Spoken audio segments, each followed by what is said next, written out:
A pool of reflective, black liquid sits on a stone floor, with a single floating eyeball in the center, while text urges someone to eat the substance.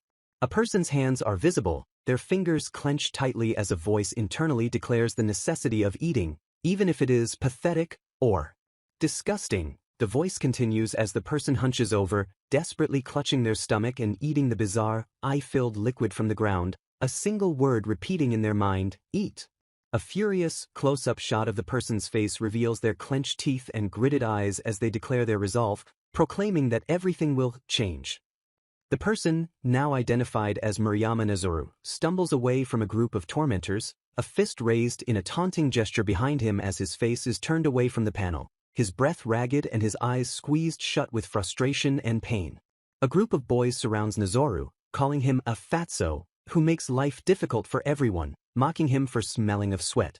One of the bullies taunts him about being an orphan, asking how he can be so fat if he has no parents to feed him, to which Nozoru softly responds that their words are cruel. An older man, Tokiyuki Takashi, appears, grabbing the main bully's wrist and demanding that they stop bullying his kids.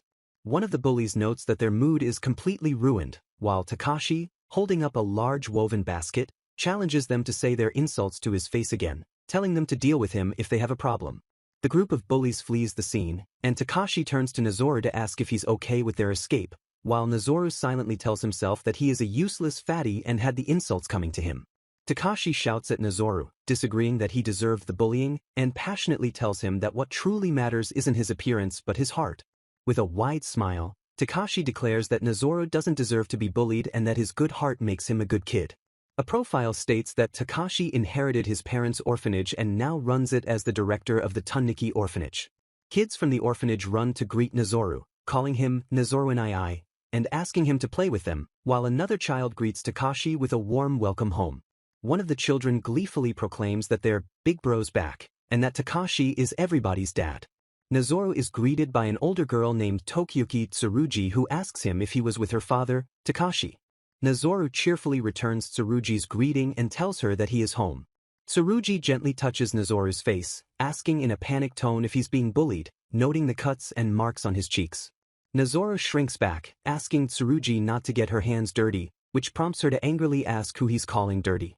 A bright light suddenly emanates from the ground, causing Nozoru and Tsurugi to wonder what is happening. The ground shines with a blinding light in the center of the orphanage yard. The light reveals itself as a large magic circle encompassing all the kids and adults. The group looks disoriented, as they wonder aloud where they are and what is happening. Two armored guards stand at attention, and a deep voice apologizes for the group's rough invitation.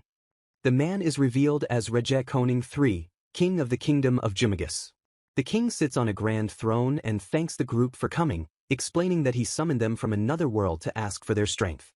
The summoned group is in shock and questions what is happening, as the king continues to speak. The king reveals that he needs their help to defeat the demon lords who are disturbing his kingdom's peace.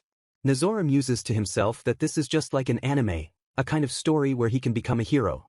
The panel shifts to Takashi, who shouts that he refuses the request to fight. Takashi angrily yells at the king to send them home, stating that fighting is crazy because there are children with them. A woman appears and Takashi demands to know who she is. The woman, a princess named Philia Koning, identifies herself as the king's daughter. Princess Philia sadly explains that they brought them there to send them back home, but there is currently no way to do so. A furious Takashi shouts at Philia, asking if she's kidding because there is no way back. The group stares in shock, with one girl asking if they were just picked at random. Philia explains that they did not have the power to choose who to summon, but reveals that a mana orb inside each demon lord can grant a wish to whoever claims it. Tsurugi yells that a fight for a wish is not what they want and expresses outrage that the king would expect kids to fight. The king interjects, explaining that those summoned to their world are granted special powers, but most lie dormant. Princess Philia clarifies that these abilities awaken only after the age of 15, and until then the children will be cared for at the castle. Nozoru looks relieved, noting that only he and the two others who are old enough will have to fight. The king, pleased, says that he is glad they understand and will now show them their classes. Nozoru stares, stunned, at a golden placard with the word, glutton, inscribed upon it. He wonders if that is his class, repeating the word, glutton, to himself in disbelief. Takashi, whose class is hot blood, and a girl whose class is sword saint, Both react with surprise and confusion, with Takashi questioning what their classes mean. The girl's class is revealed to be Sacred Devourer, and she asks if it is a truly crazy class. The king's messenger politely asks everyone to come with him to eat, where they can talk in more detail. The children eagerly head to the meal, with one of them exclaiming they are starving and another excited about food from another world. Takashi tries to stop the children, telling them not to just go with a complete stranger. The king convinces Takashi and Nozoru to come by saying a full stomach is important, and that there is no one else to rely on in this world they know nothing about. The king tells Takashi and Nozoru that there is something they need to tell them first. Nozoru asks what he means, while the king tells them something he hates to say. The king tells Nozoru and Takashi that they have never seen classes like theirs before, calling them glutton and hot blood. The king states that he only wishes to confirm something, as a guard slams a door shut behind the group. The two guards hold up their swords, and a look of terror comes over Nozoru's face. Takashi shouts Nozoru's name and asks if he's okay, a look of extreme panic on his face. Nozoru wakes up in a different place, and Takashi rushes to his side, relieved that he is fine. Takashi tells Nozoru he doesn't understand what's happening either, and they both try to figure out where they are. Three monstrous creatures with fangs and horns stare out at them from beyond a barred gate. Takashi notes that they have been brought to a dangerous place. Nozoru screams at Takashi that these creatures are monsters, and Takashi tells him the place is like an arena. The king's voice booms over the arena, telling the two of them that he would like them to fight the monsters. Nozoru yells at the king, asking what he said. The king explains that he must test their powers to see if they are fit to be heroes. Nozoru is shocked and says that's too much to ask, while one of the creatures grins menacingly from behind the bars. The king apologizes for his rudeness as the bars to the creatures' cages begin to open. The group stares in terror as the grotesque monsters emerge from their cages. Nozoru screams at the king that there is no way he can fight something like that right away. Takashi steps in front of Nozoru and tells him to stay back while he handles the fight. Nozoru watches, terrified, as Takashi prepares to fight, and yells at him to stop because fighting monsters is too dangerous, even for him. Takashi's eye flashes as he stands ready to fight, the air charged with motion as a creature approaches. The motion continues as Takashi is shown, prepared for the attack, his eye focused on the approaching monster. Takashi easily dodges the monster's attack, swiftly defeating it in a single strike, leaving it defeated on the ground. With a triumphant grin, Takashi looks at Nozoru and declares that even monsters from another world are no match for him, then turns to the king and demands that they be sent back to the children. Takashi grabs Nozoru and tells him they're leaving, telling him to forget about this whole Demon King situation. Suddenly, the second monster, an orc, appears behind Nozoru, shocking both of them. Takashi shoves Nozoru out of the way, yelling for him to watch out. The monster's fist lands a devastating blow on Takashi's side as he protects Nozoru. Takashi goes flying, landing on the hard ground with a sickening thud. Nozoru looks at the unconscious Takashi, filled with guilt, believing it's his fault and crying out his name. Nozoru yells at the king to heal Takashi because he will die at this rate. The monster attacks Nozoru, but he manages to evade it. The king laughs, calling Takashi worthless and nothing but a coward for falling to mere orcs. The king gleefully states that battles between monsters have become boring to him, but a battle where human lives are at stake is entertaining. Nozoru is filled with rage, his voice echoing in his mind as he realizes that even in another world, he's still being mocked, and he questions if this is the king's true nature. The orc slices Nozoru's leg. Nozoru collapses, clutching his wounded leg. Nozoru feels hopeless, believing he can't change no matter where he goes. Nozoru looks at the unconscious Takashi, his mind a torrent of frantic thoughts. He looks at Takashi on the ground, calling out his name in a panicked tone. Nozoru becomes frustrated and angry with himself because he can't even protect the most important person to him. Suddenly, a screen appears, identifying the orc as a target for consumption, and telling Nozoru to consume it. Nozoru stares at the orc's melted remains, which have now turned into a pool of glowing, eye-filled liquid and wonders if he should consume the slime. A close-up of Nozoru's hand reaching towards the slime appears, while an inner voice tells him to eat it, explaining that it's a target for consumption, and it is his class's ability. The orc rushes at Nozoru, who manages to dodge out of the way. Nozoru barely manages to dodge, and the orc attacks again. Nozoru thinks about his hesitation, yelling that he doesn't want to be useless anymore. Nozoru's internal voice tells him to eat more and not to vomit. Nozoru eats the slime, even though it is disgusting and miserable. The narrator proclaims that he is devouring and eating the slime. Nozoru's eyes flash with determination as he declares that he will change. A scream confirms that the slime was successfully consumed and absorbed. Nozoru charges at the orc and strikes it with his fist, turning its body into a slimy substance. The orc explodes into slimy pieces, and the king is surprised at the sight. Nozoru stares at his arm, which is turning into the same substance as the orc's remains. The king expresses disbelief that Nozoru gained the ability of the monster he devoured. Nozoru's body begins to swell with a disgusting, slimy substance. The king, in a fit of rage, commands the orcs to kill Nozoru. The remaining orc growls as it raises its club, ready to attack Nozoru. Takashi appears, pushing the orc away, and tells Nozoru that he looks badass now. Nozoru says that he isn't badass without Takashi, as Takashi notices a drain nearby and tells Nozoru that with his current form, he can escape. Takashi looks at Nozoru and tells him that he can't leave. Nozoru realizes that he is done for. Takashi declares that if the king doesn't need the kids, he'll kill them, too. Takashi, desperate, tells Nozoru that he has one last request, to escape even if it's just him.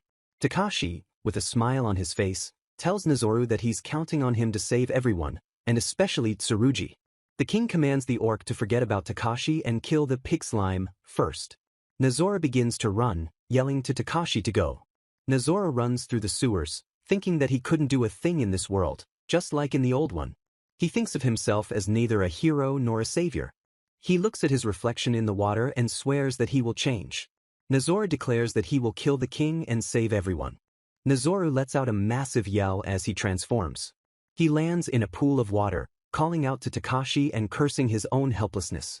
Nozoru, still enraged with himself, clenches his teeth and vows to save everyone, swearing that he will not fail. As Nozoru recovers, a system notification appears, stating that a class upgrade is available for his glutton class, but warns that he cannot maintain the class with his current body structure. A menu asks Nozoru if he wants to transform his body structure to maintain the class. Nozoru considers the prompt, internally questioning if he should transform his body to keep his power. He desperately cries out that he wants to keep this power because it is all he has. The system confirms the body structure transformation. Nozoru screams in pain as his body begins to contort and change, his skin rippling as a strange noise echoes through the sewer. The transformation continues as Nozoru screams in agony. The process continues, with Nozoru gasping in pain, muttering that his body aches. Nozoru crawls from the water, his body now thin and muscular, gasping for breath as he looks at his new appearance. Nozoru is reborn, emerging from the water in a new, more muscular form. The system confirms that his glutton class has ranked up and evolved into the demon devourer class. The drain pipes behind him gush with water as he pulls himself up. A droplet of water falls from his face as he looks at his new reflection.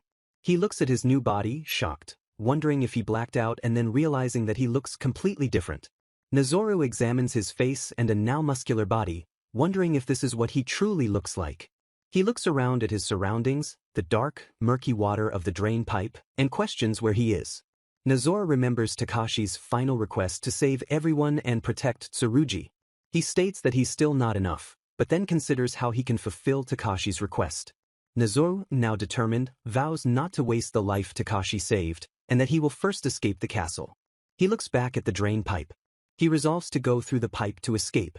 Nozoru returns to his slime form and begins traveling through the pipes, a small dot in the darkness. As he travels through the pipes in his slime form, he worries that he is going the wrong way, as it is pitch black and he can't see anything. He suddenly sees a faint light, a potential exit, and gets his hopes up. He realizes that the light is not an exit, but the bars of a prison. Nozoru's eyes widen in horror as he stares at his surroundings.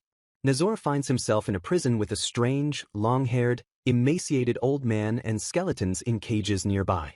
Nozoru laments that he is back in the castle and in a strange place, but the old man tells him that a strange one has slipped in. Nozoru questions if he should turn back, while a body can be seen lying on the floor of one of the cells. The corpse begins to speak, and Nozoru is shocked.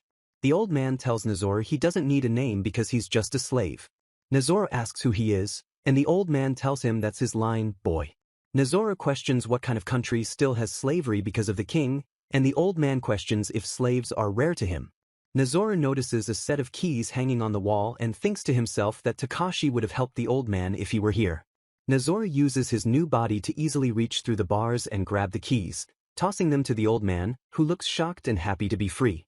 Nozoru looks around and sees a woman in a cell deeper inside the prison, and an old man tells him not to go near her. Nozoru asks if there is someone deeper inside the prison. Nozoru declares that he can't leave anyone behind, asking if the person is alright and then asking if there's someone in the cells. The old man informs Nozoru that the girl is a cannibal plant.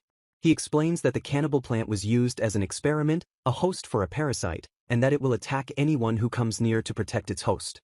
Nozoru, enraged, questions why the king's people would do such a thing, and asks if she was just an experiment. The old man tells Nozoru that the experiments were for military use, or possibly just for the king's amusement. Nozoru, still outraged, yells at the king, while the plant in the girl's mouth extends a vine, grabbing one of the bars and breaking it. The plant lunges at Nozoru, and he barely dodges the attack, noting that the plant's mouth is full of sharp teeth. Nozoru prepares for the next attack and tells himself not to falter because his transformed body can withstand a bite. Nozoru grabs the plant's mouth, holding it open, as it thrashes wildly. Nozoru struggles to hold the plant's mouth open, and a voice in his head tells him to defeat it. He decides to hold the plant's mouth shut and suffocate it. Nozoru stares down the plant, holding its mouth shut, as it thrashes in his hands. Nozoru looks relieved, telling himself he did it and that the plant is down. Nozoru looks at the plant in the girl's neck and says he just needs to pull the roots out. The plant's roots begin to crack, and Nozoru stares in disbelief. The girl tells him not to pull the roots out because it would cause her more pain, and Nozoru cries out that he can't remove the roots because they're too deep inside her body. The girl asks Nozoru to kill her and put her out of her misery, shocking him. She pleads with him to kill her again, and he looks on in sadness. The girl explains that as long as the roots remain, the plant will regenerate, and that the pain is agonizing. Nozoru questions how he's supposed to deal with the problem, as the system identifies the plant as a consumption target. Nozoru stares at the system notification, telling himself this is not the time for this. He looks at the plant and thinks about the possibility of consuming it. The system confirms that it is possible for him to consume the plant, even in his current form. Nozoru questions the method of consumption as a slime. The system gives him a prompt stating the slime consumption method is to touch the target to digest and absorb. Nozoru says, "Thank you," to the system. Nozoru realizes he might be able to save the girl, and she looks at him with tears in her eyes, thanking him. Nozoru vows to make the method work and tells the girl to trust him with her life, promising that he will not fail. Nozoru tells the girl that he will transform into a slime and slip into her neck where the roots are. He transforms into a slime, entering her body and wrapping around the plant's roots. He feels the roots and confirms that the transformation was a success, and he begins to cover all the roots. He yells that he has gotten every root, a pleased look on his face. Nozoru's warmth envelopes her body, and she feels the pain fading. She releases a sigh of relief as the pain dissipates. The system confirms that the cannibal plant was consumed and that its existence was successfully absorbed. Nozoru looks at the girl and is pleased that she is healed. She falls into a peaceful sleep, a testament to Nozoru's success. The old man expresses his disbelief at Nozoru's power, but Nozoru points out that the girl is only asleep and that the prison is still a dangerous place to be. Nozoru and the old man agree they must leave soon, with the old man expressing worry that the guards will find them. Nozoru berates himself for being too loud and not thinking about the guards. He turns to the old man and declares that he will carry the girl. Nozoru picks the girl up and puts her on his back. Two guards appear, and one of them asks Nozoru who he is, calling the old man his accomplice in a prison break. Nozoru yells at the guards, asking what they're doing, and telling them that he's the one who should be asking questions here. The guard retorts, asking who the hell he is and how he snuck in. Nozoru remains silent, and the guard asks him if he refuses to answer, then draws his sword. The guard tells Nozoru he will just kill him, leaving Nozoru speechless. Nozoru stares at the guard, looking utterly shocked at the declaration. A guard raises his sword, preparing to attack Nozoru, and tells him that he will just kill him. Nozoru internally states that this is the worst-case scenario. The guard charges and lunges at Nozoru, yelling, "Die!" Nozoru blocks the attack with his arm, showing a determined look. The guard's sword sinks into Nozoru's arm, but it simply wiggles as Nozoru looks on with a pleased expression. The guard is shocked to see that the wound has healed up immediately. The guard asks what Nozoru is and Nozoru realizes that this is his chance to attack. Nozoru screams as he lunges for the attack, telling himself that he can do this. Nozoru unleashes a devastating scream as he charges toward the guard. The guard is confused, wondering how a squishy punch like that could work. Nozoru is also confused, as he feels that his punch has not affected the guard. Nozoru notes that his slime fists don't have enough power. The guard, still confused, notes that this is the first time he's seen a humanoid slime and that there must be a weakness. The guard then realizes that Nozoru's weak spot is a small core on his chest and lunges for it. Nozoru states that it doesn't matter what the guard thinks he knows and then questions if he just realized his weakness now. The guard, still enraged, promises to cut Nozoru open to find his weakness. The guard swings his sword at Nozoru, who panics. Nozoru dodges the attack and questions what's wrong with the guard, who responds by taunting him to take a hit. Nozoru successfully dodges another attack and is pleased with himself. The guard misses his attack and Nozoru smiles at him, taunting him. Nozoru's smile fades as he realizes he can't keep up the fight and that he's getting tired. He thinks about the cannibal plant's power and realizes he can combine it with his slime powers. He knows that this will work and resolves to test his new power. Nozoru taunts the guard to come at him head-on and take a hit. Nozoru attacks the guard with a slime-covered arm, telling him that he has come to die. The guard's sword sinks into Nozoru's arm, but the slime-covered arm simply wraps around the sword. Nozoru is pleased that his new powers worked. The guard looks on in horror as Nozoru's slime-covered arm begins to creep up the guard's sword. The guard's hand is shown, and the slime is now wrapping around it. The slime from Nozoru's arm begins to creep toward the guard's body. The guard realizes that the attack barely scratched Nozoru. The guard is furious at Nozoru, but Nozoru internally states that he's going to lose. The guard's sword flies out of his hand, and he is now unarmed. Nozoru looks on in shock as the guard is now completely covered in the slime, which begins to transform him. Nozoru looks horrified as the guard's body begins to sprout branches and leaves, just like the cannibal plant. Nozoru realizes that the cannibal plant parasitized the guard with its last hit. The guard collapses to the ground, his face contorted in agony as a leaf from the plant grows out of his nose. Nozoru stares in horror at the guard's now deformed body. The guard's face is now completely deformed and covered with plant matter. Nozoru stares at the guard's motionless body and questions if he is dead, a look of horror on his face. Nozoru gasps in horror as the guard speaks, asking him to see him. Nozoru looks up in surprise and questions who is talking to him. The girl he just saved asks who Nozoru is. Nozoru looks surprised and relieved to see that the girl has woken up. The girl looks at Nozoru's hand and realizes he consumed the cannibal plant. The girl, now named Libra Plankton, gasps at Nozoru's hand, realizing that it's covered in the cannibal plant slime, and questions if he consumed it. Nozoru becomes flustered, telling her not to be scared and explaining that he wasn't a corpse. Nozoru tries to explain his powers, telling her that the old man was with him and that they escaped from the guards, and that his ability absorbed the cannibal plant. Libra understands, stating that his skill is a copy ability that absorbed the plant and gained its power. Nozoru is relieved that she understands so quickly and is grateful. Nozoru tells Libra that his name is Maruyama Nozoru and asks her for hers, to which she replies in a panicked tone, apologizing for speaking so rudely to her savior. She identifies herself as Libra Plankton of the elf tribe and thanks him for saving her from hell. She notes that his hands have a gentle warmth, and she feels that he is truly her savior. She then asks if he is an otherworlder. The old man tells Nozoru that those with unusual powers are usually otherworlders. Nozoru explains that his original class was Glutton, but it upgraded to Demon Devourer, and that his power is to copy the abilities of anything he consumes. Libra looks on in fascination, stating that she has never seen a power like his in any records. Nozoru sheepishly admits that he doesn't fully understand it himself. Libra, now composed, tells Nozoru that now is not the time and that they should escape the castle, as she reaches for his hand. Libra states that she would like to make a stop before they leave and that it should help them in their escape. They arrive at a garbage dump, and Nozoru questions what they need from a place like this. Nozoru looks up at a window far above them and realizes that with his transformed body, he can easily reach it. He also realizes that they can get outside from there.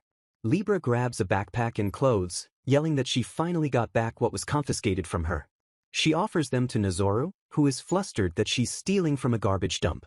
Nozoru is now outside the castle, helping Libra up with one hand. She thanks him, relieved that they made it out. Nozoru and Libra sit, watching the castle from a distance. Nozoru stares at his hands, his face full of resolve as he apologizes to Takashi, promising that he will come back and save everyone. Nozora vows that he will come back and save everyone, no matter what. He turns to Libra and tells her that they should go.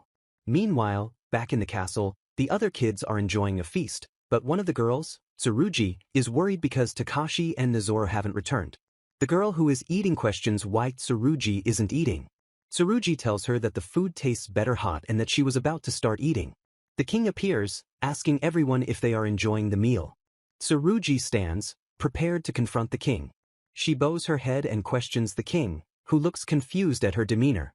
She looks up at the king, her eyes filled with tears, and tells him that her big brother, Takashi, and Nozora haven't come back yet. The king looks down at her and asks if she knows something about the two, and she asks if he knows something. The king, with a sinister smile, claims that they have already left on their journey to defeat the Demon King. Tsurugi is shocked, questioning if this is the truth. The king states that her brother left him a message. The king recalls Takashi's final message, telling the kids to take care of themselves and that they will go on ahead so as not to put them in danger. Tsurugi and the other kids argue about Takashi's decision, with one girl questioning if the journey isn't too dangerous, while the other boys think it's awesome. The king tells Tsurugi not to worry and to focus on her training, explaining that he provided them with everything they needed. Tsurugi looks concerned, calling out to Nozoru and her big brother. The guards run to the king, telling him that the prison was ransacked and that there was no trace of the humanoid slime and the old man. The king looks infuriated and questions how fast they were. The king tells the guards to issue wanted posters and hunt down the humanoid slime.